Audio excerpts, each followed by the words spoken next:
Something that's become a staple of these weekly vlogs is JMO coming in here and laying down the pipe on some player comp, take a position and say like, Tony is this player when it comes to trivia because he's inconsistent or he's a specialist, etc., etc. So I thought while he was gone enjoying his vacation on the beach somewhere, probably drinking a Virgin Marg, I'd step into his place. And I want to do player comps today for all the guys in the office right now based on how they fit into the business, their skill set, what these players bring when they step on the field, and what these guys bring when they step into the headquarters, when they turn that mic on, when they hit the record button. So we'll start with Tony and we'll work our way down. Tony's player comp, simple. Derrick Henry. Kid's just a workhorse. No matter what you put into his belly, he will consume it. He will eat it and he will spit it back out to you. 20 carries a game, 30 carries a game, 7 edits a week, 12 edits a week. It doesn't matter, it's getting done. In the dog days of the season, when things get hard, when things get repetitive or boring or cold, you can count on him to continue grinding away. The Derrick Henry stiff arm, I don't see a lot of difference between it and the Don's chop. When you see the arm loading up, there's just nothing you can really do besides sit back and witness greatness. Tony's also been thoroughly underestimated in the creativity department for his entire career. You give this kid a screen pass, there's a good chance it's a crib call. He just needs a little runway. He just needs a little direction, and he can take it the whole way himself after that. So Tony's our Derrick Henry. Now Matt is Deebo Samuel. I mean 2021 Deebo Samuel. Just electric. You just get the ball in his hands and you let him get freaky with it. You don't actually know what's going to happen when you get the ball to him, but more often than not, it's going to be, I don't micromanage. I don't tell him what memes to make. Just like Kyle Shanahan, don't tell Deebo what routes to run. You don't tell him what moves to make while he's on the field. Now, sometimes he could do a little bit too much dancing behind the line of scrimmage and leave his team with a negative play. Sometimes you could take the SD card out of the camera before you turn the camera off and corrupt a bunch of hour-long video files, and we just took 2 steps back for 1 step forward. But that's just what happens when you're an eager player and you know what you bring to the field and you just want the world to see that. When Matt's on his A game, there are few players more tantalizing on the microphone, and that's why he's 2021 Deebo Samuel. JMO, simple. Joe Burrow, Joey Shiesty. He was doing the damn thing before he was doing the damn thing for us. He built up the resume. He was the projected #1 pick on the board. Didn't take a genius to figure that out. It was the easy choice. We weren't getting cute here, and he's just getting better and better year after year, improving as a player, improving video after video. And to my surprise, given both of their humble demeanors, neither of them can live without rocking these glare-inducing heavy gold chains. But we know what his upside is. And now it's just the front office's job to make sure we put the pieces around him, to make sure we develop him so that we can real life that upside. Now last but certainly not least, and I mean this with the utmost respect, and we're actually going back to the Niners receiving core, Brandon Ayuk. Now Ayuk is on the very, very short list of my favorite players to really break out this year. He's got a clear specialty. Ayuk has quickly excelled to become a top 10 route runner in the entire league. Good as a fantasy video editor, dynamo. We know when we need that done, who we're going to. Now, like Ayuk in the early days with Shanahan, would sometimes find himself in the doghouse, would make some boneheaded rookie mistakes, misspellings on thumbnails, showing up late to work on the first day, just trivia performances that just lack consistency. But that's what happens when, you're a young player, you're coming out of college, like in Arizona State, you're on the football team. I know where your mind is. You need to get your head screwed on straight a little bit. But when the pieces finally align, we're going to have a special player on our hands. And me? Urban Meyer. UF Urban Meyer. Leading a pack of stray dogs. Probably some criminals in there. We're gonna face adversity. We're gonna face backlash. We might end up with a bloody face. But when January rolls around, rest assured, I will have our team in the Rose Bowl.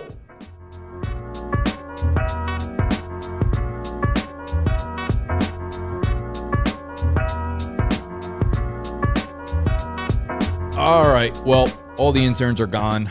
Tony's gone, Sexy's gone. We got Canada, we got California, we got the Jersey Shore, we got Florida. I don't know where Gut is. He's somewhere.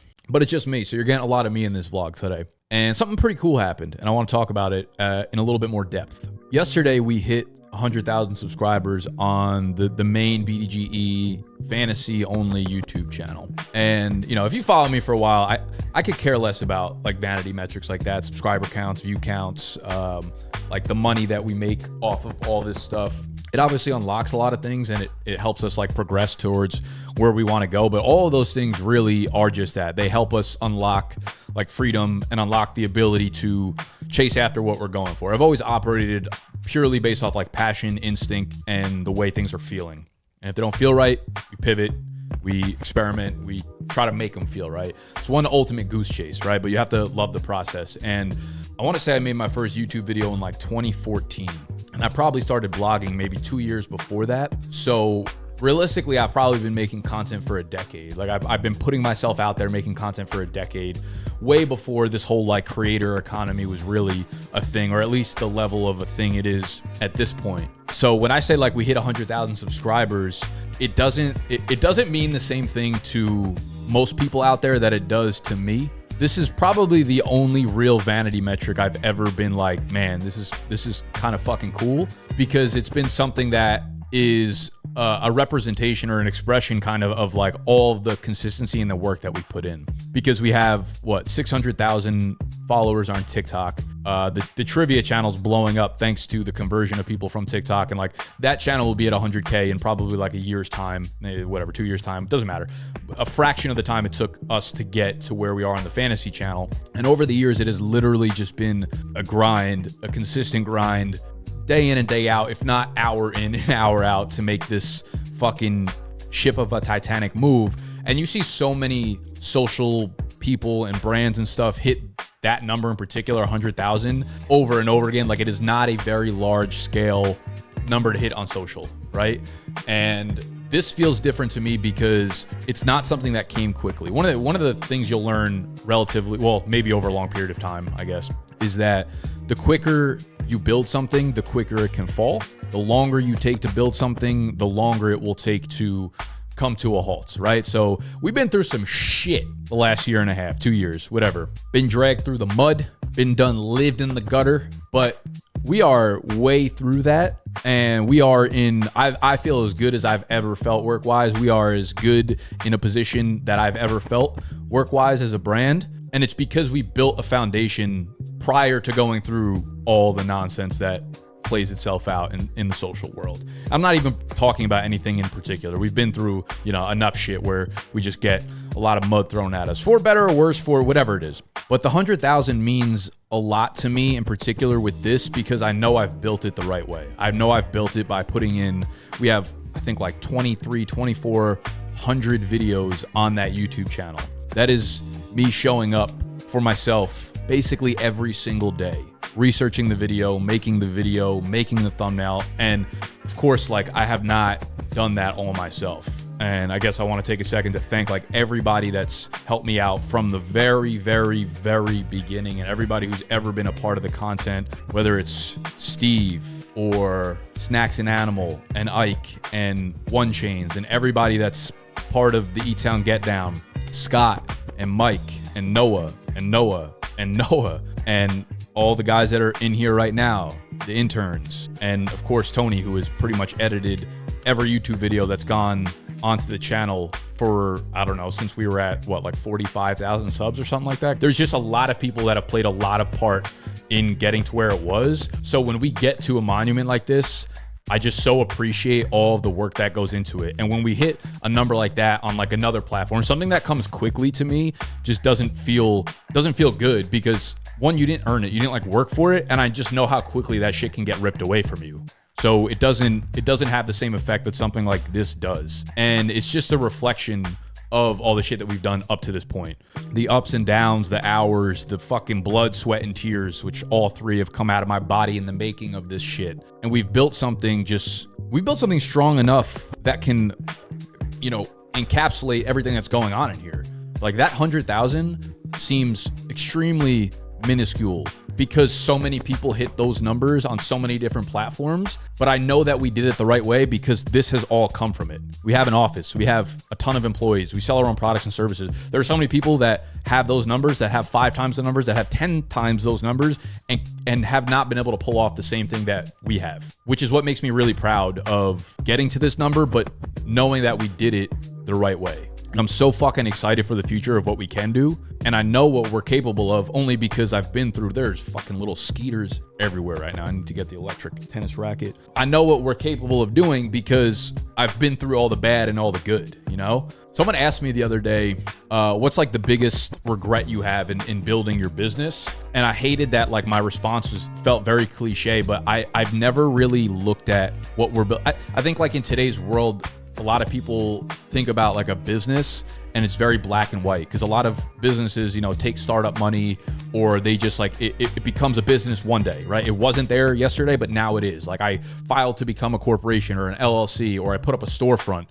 We've never been that. It's just been a very long, prolonged series of just showing up day in and day out, building a brand behind what we're doing, being a creator, then bringing on other creators. There wasn't any one decision that I made that I regret. There wasn't any like, okay, on this day, we're going to do this, right? And like everything is going to hinge on whether or not that works. I've never put myself in that position where it makes it difficult to answer that question. I don't have regrets because I've never put myself in a position where if something went wrong, everything went down the drain. So because of that, anything that has gone wrong along the way has been fixable. Some of it's been fucking terrible. Some of it's been the worst periods of my life because of the decisions I've made up top, obviously, but it has made me so much stronger, and we didn't lose everything because of those decisions. So I don't regret like a single, I mean, I'm sure if I fucking sat down and thought about it, you know, maybe like the Miles Sanders take in 2019, maybe regret that one a little bit.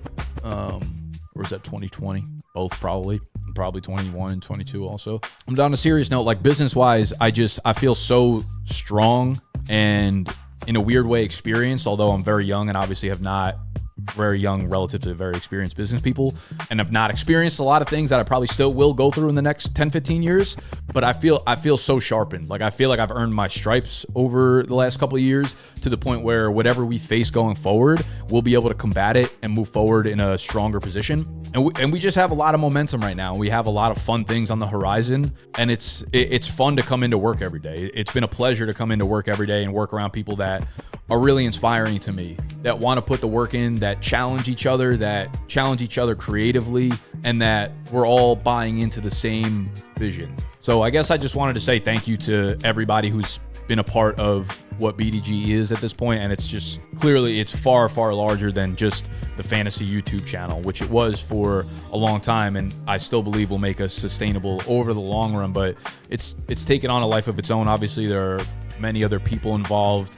There are other platforms involved and other communication tools involved and all that kind of shit. But anyone who's been rocking with us since 10 years ago, all the way up until, you know, a new fucking subscriber or follower or whatever on TikTok, it's all love, man.